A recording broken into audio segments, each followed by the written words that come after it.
Hello everyone and welcome to Heart and Hand, the Rangers podcast. My name's David Edgar. I am your host as always, and joining me this week to discuss all the latest things that are happening around our wonderful club is first of all the splendid Mr. David Marshall. How you doing, mate? And joining to make us a trio is Mr. Colin McMillan. Hello, Colin. Hello, David. Hello, other David. How you doing? Yeah, that might get confusing. Just call him Marshall. Okay. Duration of the show. No offence, Dave. I was here first. Right, let's get straight into it then, lads. Rangers set a new record at the weekend. First time in our history that we have started the season with 6 domestic clean sheets, which I must admit was a wee bit of a surprise to me when you think of some of the defenders that we've had over the years. But then again, back in the old days, teams used to, try and attack us. But I will say that for Hamilton Accies, they did. They came out and tried to play it a little bit at the weekend. I was fortunate enough to be at the game because Hamilton granted me access. One of the clubs who are similar to our own club, and a few others. It's not unique this season, but they are granting fan media access to the stadiums.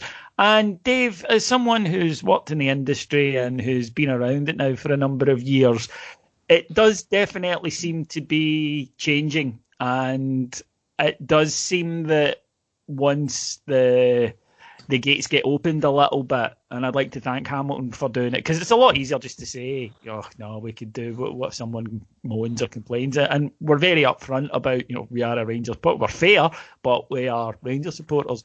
But there does seem to be a bit of a change in culture within the media landscape. Which is a good thing, because historically or traditionally in Scotland we're very, overall, not just in a sporting aspect, we were very slow to change when it came to our media output. I mean, you had mainstream newspaper workers in Scotland still telling you this internet thing was just a fad as early as 2010. Try and go on, if you can remember, trying to access the Daily Record website at that point was, it was a disgrace. It was pretty much unusual. Not that we use it very much now, but at least not much better. It's at least fairly, it's usable, even though it's not our first port of call for sources. This is a good thing, yeah. Fan media is growing, not just ourselves in terms of Rangers aspect. You see it more on Twitter now. I see different fan-led medias from other clubs in Scotland popping up, which is only a good thing, because it's a very DIY punk rock attitude. We're not getting the coverage in Scotland that we want as supporters of any club, really. So why not do it ourselves? And as we've shown, the output that fan media can give can be excellent. So and at the end of the day, clubs as well, they're not particularly bothered who's covering the games. If it's covering the game and they're doing it well, then that's fine. We've got a Heart and Hand. Certainly, we've got a very sizable following. People know who we are. People know who you are, particularly David. So yeah, I mean, good on Hamilton.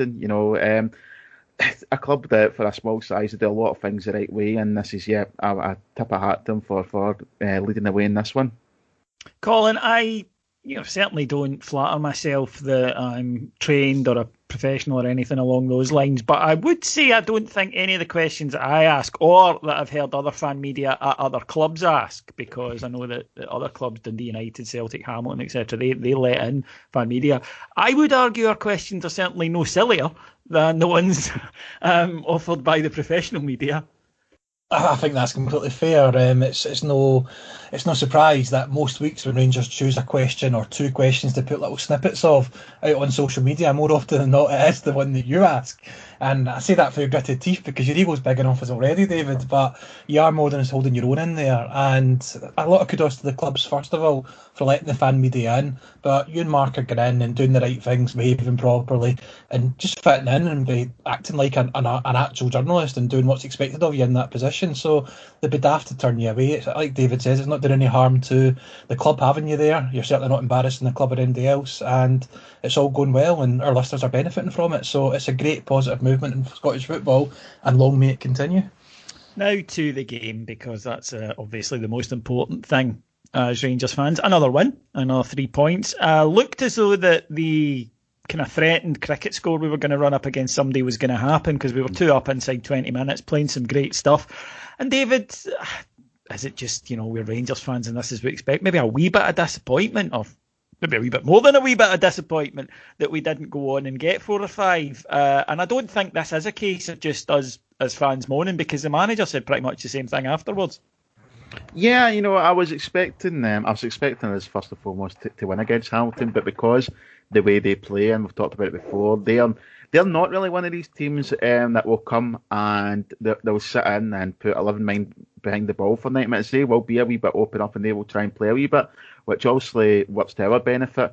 And the fact of the matter is, we're just a better team than Hamilton Accies. I don't think I'm saying anything drastic or major there, but we've got better players. So when it comes to, if these two teams are going to go at each other, we're going to win. End of the day, and yeah, starting off with the two early goals, I said we're playing some nice football. Things start to be clicking a wee bit more in the attacking sense, and I thought we were maybe going to run up 4-5-0. I'm perfectly honest as well. I'm sure we'll talk in this wee more. If it did end up being that score, I don't think it would have flattered us. To be honest, we had a decent amount of chances, and the scoreline could have a wee bit more. But yeah, I still think it's coming. It's just we're getting settled into this now. I think the hammer is coming at one point. But yeah, I mean 2-0. I'll take it every day. I'll take it. Yeah, it was a fairly straightforward victory. Yeah. Colin, as David says, Hamilton don't. Brian Rice spoke about this. They don't put 10 men behind the ball. As he said, I'd rather risk the odd beating, but have the chance of the odd victory, which of course they managed last season against us at Ibrox of all places. But he said, I'd rather take that risk and try and play a bit of football than put 10 men behind the ball and lose 1-0 every time. So there are those opportunities if you're playing well, because we've seen Rangers go down there and not play so well. But I thought at the weekend we really did play well. It was the finishing that let us down.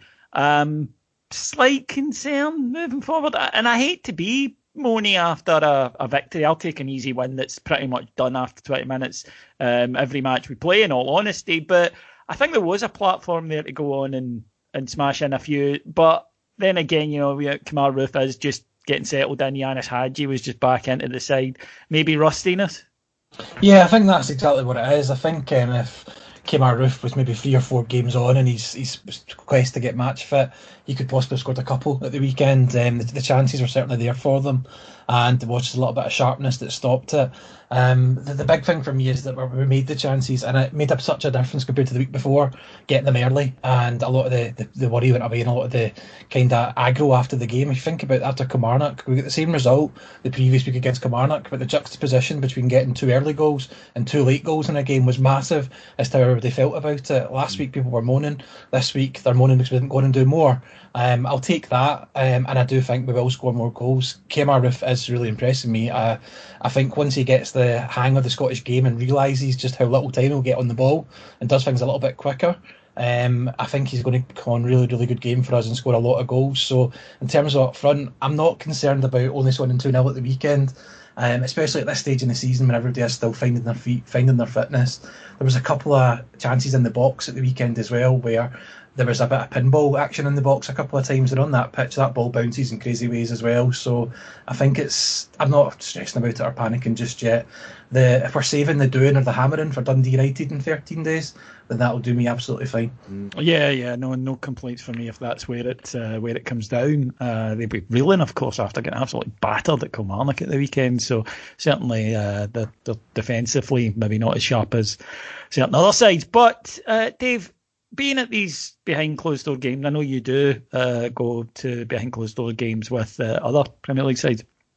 You obviously can hear a lot clearer the communication from the benches, and a lot of it is not for a family audience, as the saying goes, but a lot of it's very interesting. And one of the things that I noticed in particular from the Rangers bench was Gary McAllister in particular shouting shoot constantly when Rangers players were getting into positions that they were being instructed shoot, and frustration coming when they didn't try and have a pop, when they did maybe as what we as fans would term overplay, and constantly, be it from Michael Beale, be it from Gary McAllister, be it from Steven Gerrard, it was two touches, maximum 2 touches, It's clear that they are trying to get them to play at a higher tempo, to not spend as much time on the ball as we saw at Livingston. That's a performance I think we'll refer back to, and to shoot more often. And I just thought it was interesting because me as a fan, I've always kind of thought, well, they must be happy enough with us when we're trying to, as I see it, and I am just a layman, but as I see it, a wee bit overplay at times. But it seemed to me at the weekend, no, that's absolutely not the case. They are wanting the players to be whizzing the ball about a lot faster, and if it opens up, to have a pop. Yeah, that's probably fair. I think as well, talking about that and proving your point was that second goal at the weekend. Kent cuts inside, takes a shot. It's putting it in that dangerous area, and from the aftermath and the follow-up, we score. I'd like to see us doing that a lot more often. I think that's the way we should be playing. Because particularly if we are going up against these games where teams are going to just put 11 men behind the ball, if you're getting it 20, 25 yards out, have a pop, because even if you don't score, you don't know what's going to come for there. If the keeper makes a save and it falls out to whoever's running in, we've got a good chance to take some for that. It certainly seems to be me more efficient than passing it around, getting to the byline, going out for a goal kick, and trying the same thing over and over again. With the players we've got as well, we know we have players that can take a shot. Hadji can have a shot. Ken, even like Ryan Jack, Arfield. There's plenty of players in our team who can shoot from distance, who can score from distance. So yeah, hopefully that's something we do see more often, because it keeps teams guessing as well. Because if you're sure that you're not going to shoot, then that's fine. Then we can just sit in the 18-yard box, and you can't play through us, and you're not going to take the shot. So what are you going to do? So let's keep the teams guessing. Let's mix up. Let's have those wee shots with us, and not always try and overplay it, as you said. Yeah, no, I totally agree. And a large part of today's show was going to be praising and waxing lyrical about him, but David brought him up there, Ryan Kent, who was sensational, never stopped. His movement is incredible, and it must be murder to play against him, Colin, because, as I say, he never stops. He's always dragging people out of position. You can see that they're not sure whether to pass him on or whether they should go with him, and it's constant. He never lets up. And one of the things that is really encouraging, there just seems to be, you can tell when a player sort of grabs the authority, if you like, and says, nah, right, I'm the man here. And obviously at Rangers for the last few seasons, it's been Alfredo Morelos, for better or for worse. It has been. He's been the guy that has said, you can put this on my shoulders, I'll take it. And that's why we've struggled so badly when Alfie's been off form. But to me, so far this season, Ryan Kent seems to have stepped up a gear. We always knew he had the ability, but now he looks incredibly comfortable, and he looks as though he's revelling with the responsibility that comes with being, if you like, one of the defining characters in the side. Yeah, I think it definitely does. He's been the top man for me so far this season, and he is all over that pitch in different positions, swapping sides. He, like you say, he just doesn't stop, and never mind not knowing how to defend him. You don't even know which defender to put on him probably half the time, which makes it all the more confusing for the opposition defence. He's probably, if you think about when he first joined us, he was on loan, and he was just still trying to fit in his first real big games in front of big crowds and stuff like that. Last season he had the injuries, and he also had that price tag hanging behind him. You get the feeling he's kind of established himself. He feels like a real proper part of the club now, and some of the confidence issues, some of the consistency we're starting to see from him. He was always there against Celtic. He was always there in the big games, Ryan Kent. That was never ever really a criticism of him. It was doing it every game and being effective every single game.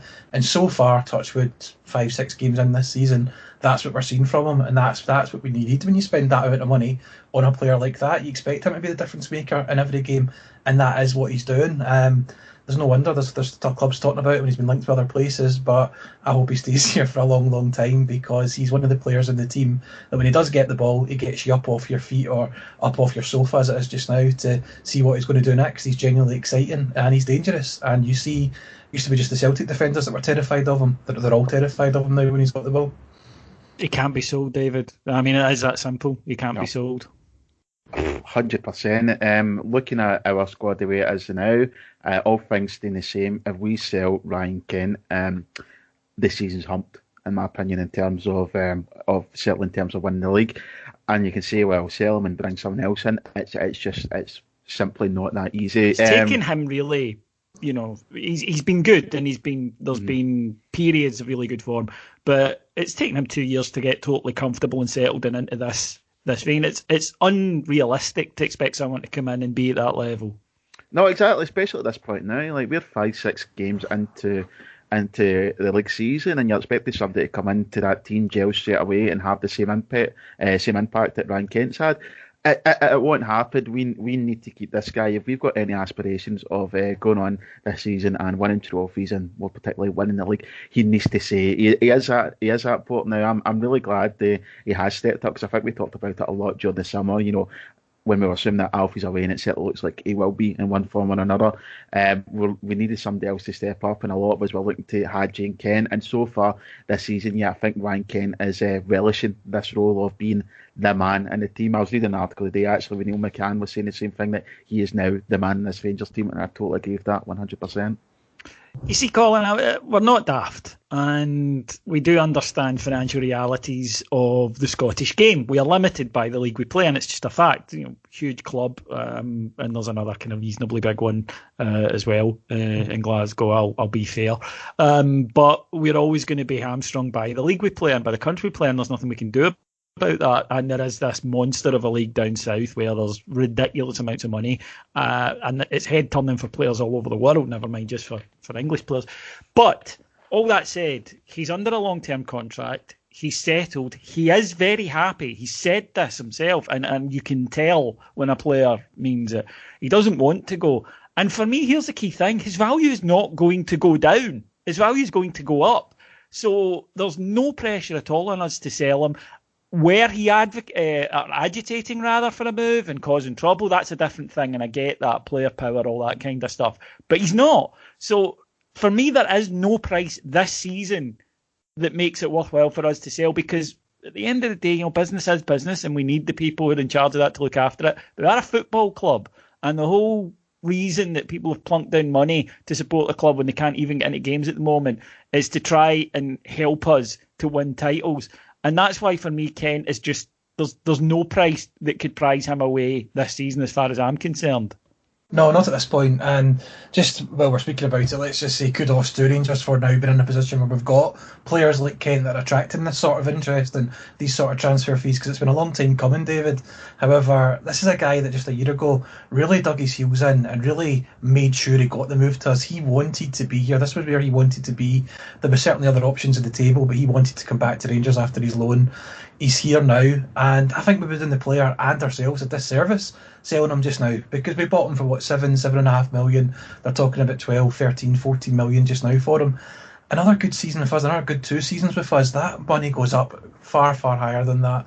The sort of wages and the sort of club that he can attract is probably far better as well. So I think the best thing for him and for us is to stay put, win something with us, and really make a mark on the game here. And then options will open up to him. I'm not naive enough to think we're going to keep a player like Ryan Kent for his whole career. He's too good for that. Yeah. Exactly. At some point, he's going to want to test himself in England, and I get that, and that's fine. But that's the model. That's fine. We can live with that, because that's how we need to be buying players, and that works for me. But selling them just now, it's just not an option. It doesn't make sense for anybody, I don't think. No, Kent must stay, but I think he will, and I'm delighted by that, because he's an absolutely crack player, and he was a joy to watch at the weekend. I do like the link up with the other players.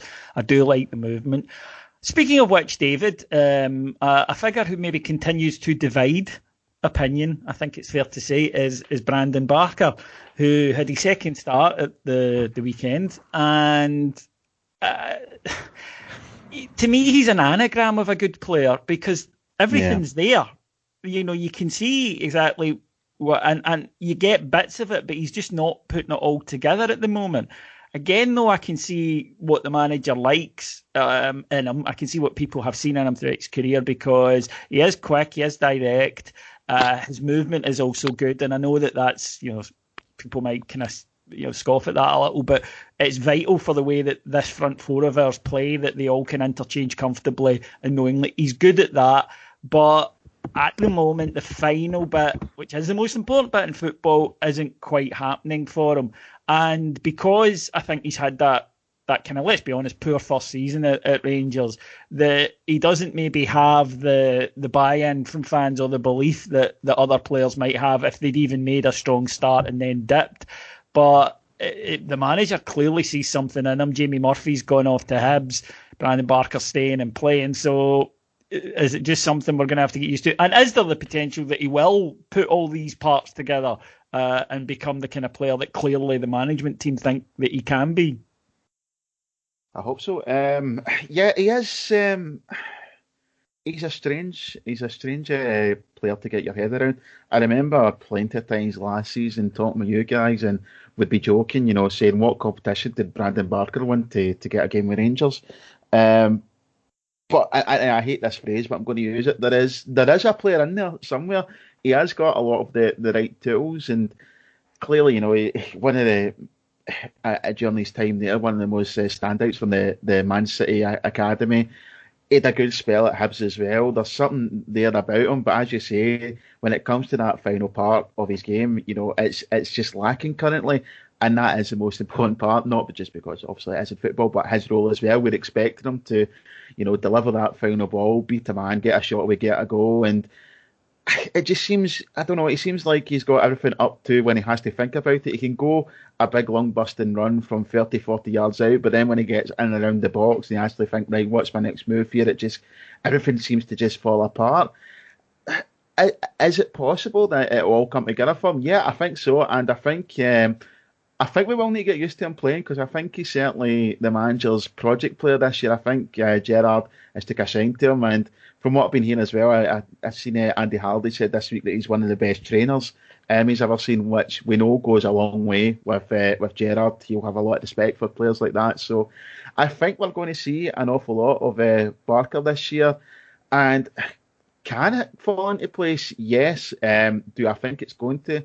I'm still a wee bit on the fence about that, because I said he's got all the tools, but the thing that he's missing, I don't really know if that's teachable. I think it's either something you've got, you don't. Colin? I would love it to come good for him. Last season he did nothing to convince me that he had a future at the club. I was pretty sure he'd be one of these players that would be going out during the summer. If you'd told me a month or so ago that he'd be one of the players starting 2 games in a row at this stage of the season in that midfield, I would have kind of laughed and said, don't be so, it's ridiculous. However, this is a guy that's been through the Manchester City Academy. He's went to Holland and played. He has had a decent spell at Hibs, and like David said, he seems to be impressing the manager in terms of training, and Gerrard likes him. What I will say is the biggest thing Brandon Barker's probably got going for him at the moment is that he's playing in front of no fans. I think it would be. I think the confidence he's going to have to get, and he probably needs a goal. He probably needs a really good performance to really get himself in a position where he's going to be able to push on and make the jersey his and win some people over. And I think it's probably easier for him to do so just now when he's not got people perhaps on his back when things don't work, or when he does the odd bad pass or the odd bad shot, because he is trying things in games. You can see that he has been unlucky with a few touches in games where he could have went kind of from 0 to 0 a couple of times. So there's obviously something there, and he's getting an opportunity. He's getting an opportunity ahead of people like players that we've moved out, players that we've still got that are not going anywhere near the team. Yeah, Jones, Stewart, there's 2 examples. Yeah, we've got different positions and stuff, but we've seen guys like McCrory leave the club this season as well. Guys that we think are decent players and have got something to offer. Greg Stewart as well. Obviously different positions, but still players that we all think probably get more to offer than what any of us would have thought Brandon Barker would. However, the guy that makes these decisions is Steven Gerrard, and he sees something. So I'm not going to question Steven Gerrard's ability to view a midfielder, because he's far more experienced than that. And if he can get a game out of him and get Brandon Barker playing well, then it's one to watch for us, because it's a player nobody expected to be doing well for us. He's already there. He's on a decent long-term contract, so it's a no-lose situation for us really if it does start to work out. Yeah, I don't know about midfielder. I mean, he's an attacker, forward type, I think would be a more accurate description. But yeah, I mean, he might be this season's Shea Ojo, or he might have that breakthrough game that I think he needs, that people see and go, right, okay, can see where it comes from. I wish he'd put that chance away in the second half. I think it would have been great for his confidence, but he kind of... But that's in a nutshell, though. He should have scored that. He should have scored, yeah. He absolutely should. He wasn't alone in that on Saturday. You know, a few of them were having kind of misses that you wouldn't necessarily have expected them to do, but it was a really great chance to get that goal, and then that, I think, would have maybe changed the perception of him. And it is difficult once Rangers fans make their mind up about you. It's hard to change it. It's really difficult, and that goes back to what I say about the behind closed door games. It's going to give him the opportunity to not have. He's obviously already got the pressure of the jersey, the pressure of the manager, the pressure of the other players that want in this team ahead of him. Having the fans not adding to that, I think, can only help him and give him the best of chance. And like I think David's spot on, he is going to get opportunities. He is going to be in this team for the next couple of games, I think. So it's interesting times to see how he does, but he does need a goal. A goal or some bit of magic could really transform him overnight, I think, and really, really help him. The only thing he needs more than a goal is a haircut. That's come for you as well. Right, let's move on to the defence, which has been absolutely splendid this season. Well, it's been perfect this season. 6 matches, no goals conceded, barely even any shots. I don't think we're into double figures for shots on goal. There was one truly brilliant save from John McLaughlin at the weekend. David, I know you played your time as a youngster in goals. Interesting choice, the manager. Alan McGregor was fit last week, but the manager said, well, he's only had 2 training sessions, fair enough. But, do a week of sessions this week, back, Hamilton away, not necessarily, you'd think, probably the most physical or difficult game you'll come up against.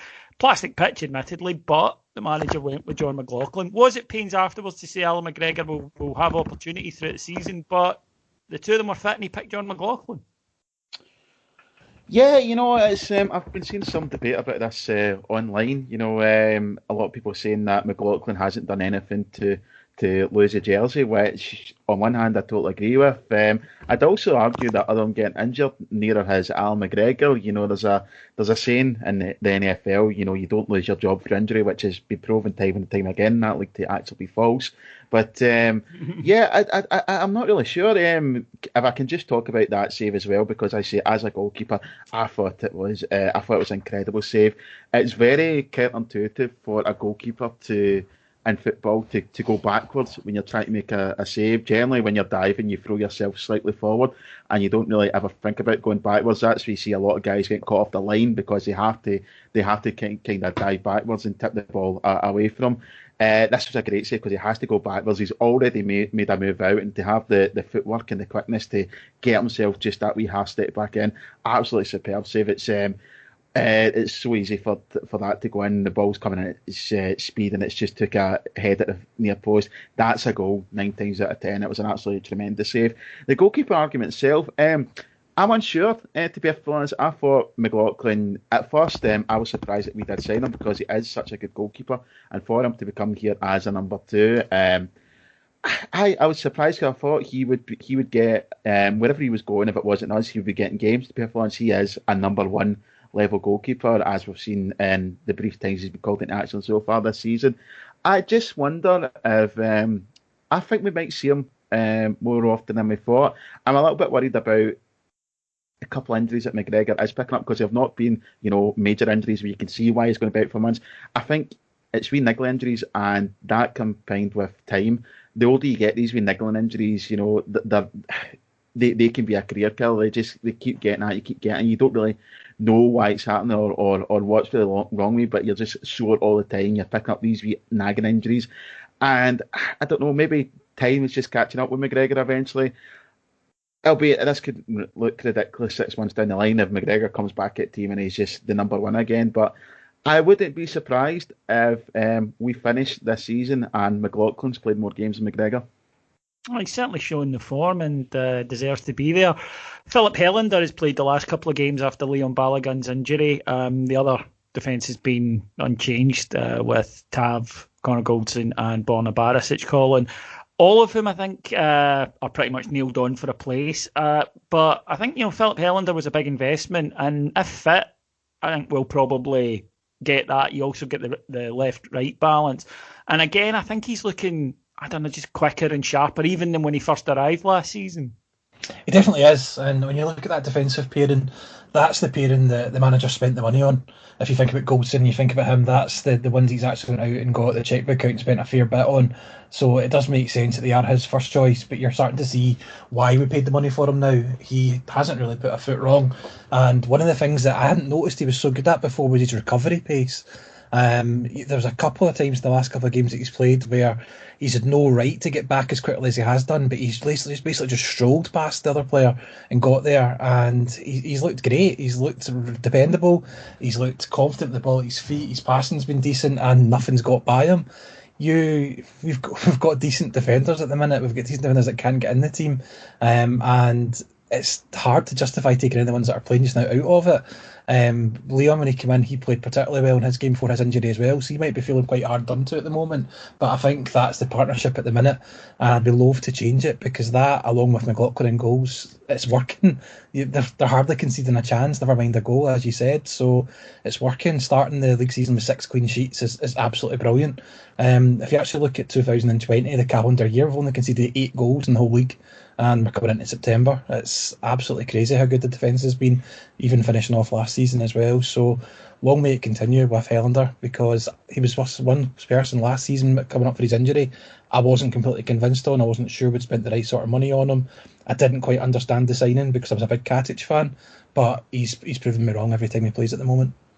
Yeah, I mean, we do have a plethora of excellent defenders. And David, I'd like to have a wee bit of love for Connor Goldson, because he's not somebody that gets spoken about a lot, but when he makes a mistake, and I'm bad for this, I highlight it. I think he's been tremendous so far this season, not only in his performances, which I think, again, have gone up a level, but also his leadership of the defence. He's the guy that marshals them. He's the guy that gives the command to push up. He's the guy that is the kind of the Tony Adams for people of my generation, and I think he deserves a lot of credit for how well we've been doing. No, absolutely. I think Goldson's one of these guys. He's not particularly, the support as a whole, one of the main favourites, and if things go wrong, he is one of the first guys to come in to get criticism. Sometimes fairly, but often it's probably leaning too much the other way, and he gets more than his fair share of criticism. He's been excellent this season, he really has, and as you say, it's all about that Marshall and defence. Who it doesn't matter who he's been playing side, he's the one that's taking the lead, that's showing how to go. And even you talk about a Tony Adams role, David, I look at it as a Davy Weir role, because that's what he did when he used it. And he, in the defence, he directed traffic. He told his partner, whether it was Queller, Bagheera, Danny Wilson, or even Stephen Whittaker in one game, where to go, what to do. And that's what you need. You need somebody in that centre defence that's going to have the brains, going to have that leadership ability to organise defence. And so far this season, as you say, 6 clean sheets out of 6, A+ all round. I'd be up for telling Stephen Whittaker where to go. I bet you would. if the opportunity ever came up. So I did it many a time when he was playing for us, and that was before everything happened. So no, if the opportunity ever comes up, I'd be more than willing. Moving on then to where we are. We've got a good platform, Colin. 16 out of 18, right? We saw the bloodletting after the 2 points that were dropped, but overall it's been a good start to the season. It's not been great, it's not been fantastic, it's not been perfect apart from the defence, obviously, but it's been decent, and it's given us a platform to build on, but it's no more than that as far as I'm concerned. Yeah, it's been, dare I say it's how Rangers should be starting a season, David. Yeah. It's kind of, in the olden days, would have said expected, and be quite just content. It's probably a sign of how we came from the last 10 years or so, that we are maybe, some people get ahead of themselves a little bit. But yeah, we looking on paper, other than Aberdeen in the first game, we had a not bad run of fixtures. To only mess up really once at Livingston, and what we've done in other games, I think you can be quietly satisfied with.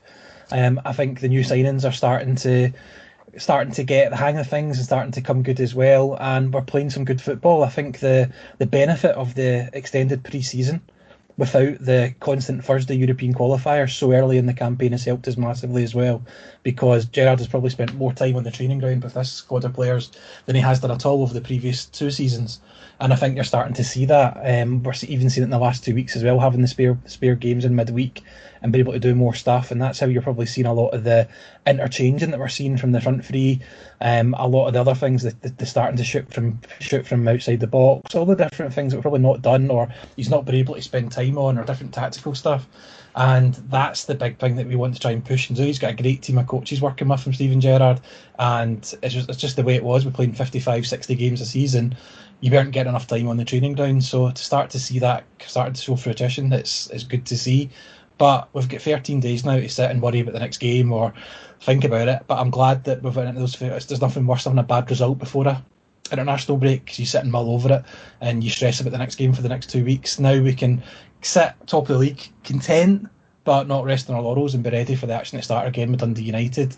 And another sort of cycle of fixtures. I know the manager likes to break these international breaks down into cycles. And first cycle, pretty good, pretty happy with that. On to the next one now, and more of the same, please. David, if you could add to the squad over this window, what's the key position? Box-to-box midfielder. For me, somebody that's going to drag us forward in games where we're struggling, where teams are sitting in, and just somebody with something a wee bit different, something creative in his locker that can help us break down these stubborn defences. I'm still not particularly sure if we have that in the middle of the park. You see Ryan Kent does that, and Hadji as well, hopefully from wide areas coming in. But I want somebody more from that middle of the park that can drive on and take the game from there. Colin, two players who have left, we mentioned earlier, Jamie Murphy at the weekend went to Hibs, made his debut yesterday against Aberdeen, and of course playing for Aberdeen, in fact winning the man of the match, was Ross McCrory, who has now headed out there now.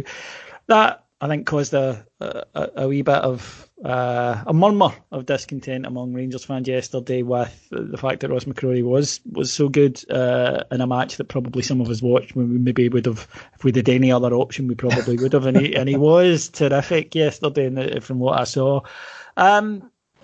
It's a hard one for me because I liked both of these players a lot, and I think that they could have contributed. Against that, do I need to just be realistic and say, well, hang on a minute, we can't keep a huge squad. If guys aren't going to play, then we need to let them go. And would I be so upset, I suppose I ask myself, if they'd gone to England? No, you probably wouldn't be. Ross McCrory's a difficult one for me, because he's a player that we all sort of really took to, because he was a bit of a shining light in that Murty team, wasn't he? When there wasn't a lot of good stuff happening, this young boy came in and we were all quite enamoured by him. But it never really kicked in under Gerrard. He didn't really play a lot of games. He's had the loans, it never really worked out for him. And he's had the pre-seasons each season. He's not been able to force his way into these plans. So for the good of him as a player at the age he is, I think it's the right thing for him to go and try and make a career for himself somewhere else. I don't like the fact that it's Aberdeen. I'm hopeful they can maybe do some damage or contribute some damage to some of the teams around us, perhaps, but it's difficult to feel happy for him when you see him doing well in that shirt. Similar with Murphy going to Hibs as well. It's just, it's two clubs that you just don't think we'd be doing business with, but we seem to have kind of changed tact in that regard, and we seem to be trying to give olive branches to these clubs and trying to do football business regardless of who these teams are. And if we're going to get these players off the wage bill when they're not probably going to be contributing, and help us get that box-to-box midfielder in that we really want with a combination of those two wages, then it will turn out to be the right thing. But it is just a little bit disheartening at the minute to see two guys that we think are good, we think they could potentially offer something, and going to see them doing things for clubs we don't really want to see them excelling at. And I suppose that's maybe a little bit small-minded of us, but maybe we are a little bit small-minded when it comes to Scottish football. I am. There we go. The olive branch that I would offer would have been first dipped in petrol and set alight. But that's just me. It's why I'm not running the club, despite what you might have heard. But David, the problem I think with Ross McCrory is that I remember the game against Celtic where he was magnificent. Yep. But we don't get to play like that very often. And a lot of the games, as we've seen, our midfielders need to be better on the ball than he has shown at times, in a creative sense. In fact, it's something that we've struggled with at times. I see Livingston in particular. I thought the centre midfield didn't work at all, and Glenn Kamara's been dropped since, for example. Whereas at Aberdeen yesterday, the job he had to do, and this might sound counterintuitive, but it's true, wasn't really based on having the ball. His good work was done in pressing and harrying and making it difficult for Hibs. And Aberdeen play like that, whereas really apart from maybe Old Firm in Europe, we don't get to play like that. Yeah, I mean, this is a problem, and I knew this was going to happen. Ross McCrory was always going to do well at Aberdeen because one, he's a good player, and Aberdeen play exactly the way that benefits his game. He fits into their scheme of things so well. The problem is he didn't at Rangers because, as you said, we don't play that way. His problem was that he just wasn't good enough on the ball. He had a lot of potential. I really liked him, but his actual ball playing part of his game, it just didn't kick on the way we needed to. And I hate it. I hate seeing him play for them. You know, I really like the guy, and seeing him play at a club like that I really don't like. It's crap, but I can totally understand it. It suits him. He'll do great there, and I could see him going on to getting a move down England somewhere, you know, a championship team, whatnot, and doing well there. But fortunately for the way we play and the way we have to play, we weren't just a fit for him, and he wasn't a fit for us. It's simple as that. I still think Jamie Murphy could have contributed, Colin, and I think that's weird. Yeah. I will remain firm in my belief on that. I might be wrong, and he might go and have a terrible time with it at Hibs, but I doubt it. Just the manager, for some reason, just didn't see it. He did initially until the injury. That's the thing. He was playing for us. He was scoring goals. He was doing really, really well until he took that injury on that pitch. And I don't know if maybe the management team have just lost confidence in him. They think that maybe at his age, the time out of the game's not helped him at all, and they just see the different options we have in those areas just now, and they don't see him contributing much or getting much game time. But when you look at these 9-man benches that we're able to field, you would like to think they would have found a space on there for him to come on and maybe change a game, or even just let one of our guys like Kent or someone else a bit of a rest and come off and offer something different and get his extra few goals in a game like a game like Saturday, when it was 2-0 for a hell of a long time and we didn't look like scoring again. We could have brought somebody on to do something a little bit different and see what they can contribute that wise. But they've decided not to, and the manager spoke very, very glowingly when discussing him and wished them all the best. And I think that's the last we'll hear about it. So I just don't think we'll ever really get to know the true story about why Gerrard didn't fancy him. But since that injury, it seems that his days have been numbered, really. I think it's Occam's razor sometimes. You know, I think that we look for bigger reasons, and sometimes it literally just is, I've got other players I want to play ahead of them. And sometimes, you know, we maybe go, it's this or that, and it's not. It really just is. And I think that it's fair to say, Dave, that Gerrard has shown over the last couple of years he likes these explosive type players, quick players that direct it. Whereas I think I sometimes look at a guy like Jamie Murphy or Greg Stewart, and they're not the quickest. They never will be. They're never going to explode through a defence, but they've got good feet and they can beat somebody and crack a shot from the edge of the box. And sometimes I think it's an option that we lack. I totally agree, and I'm with you in this one. I think that's weird to let him go like this. And it's conscious as well, when Gerrard first came to the club pre Jamie Murphy's injury, he was one of the manager's favourites, and he was absolutely gutted when he got injured. Last season, I could understand it. I was a bit concerned about this injury might be curtains for Jamie Murphy, just with the ages and how horrific an injury it was. But he went away last year on loan, did great by all accounts, and I was hoping he would have a part to play in this team. And you talk about the other players that we've got in front of him. I mean, Brandon Barker's the prime example. Am I convinced sitting right here now in August 2020 that Brandon Barker's a better option than Jamie Murphy? I'm not. I really aren't. And I can see it being the same thing with McCrory. I can see Jamie Murphy going to Hibs and having a great season, and we'll see numerous tweets and comments and message boards saying, why did we let this guy go? And that's one I really need to scratch my head with. I think we should have hung on to him. I really do. Well, time will tell, and we would love to, be wrong. Yeah. Again, it's a tough. It's the same as the McCrory one, in that I wish him well, but I don't wish the team he's gone to well. So it's kind of tough, but we'll see what happens with it. Right, folks, that'll do us for today. No Heart and Hand Extra this week because, of course, we've got no fixture next weekend. It's the dreaded international break. Seems a bit crazy to have it during the middle of a pandemic, but yet here we are. That's UEFA at work for you. However, if you want to keep up to date with all the latest Rangers happenings, it never stops. We've learned that over the last few international breaks.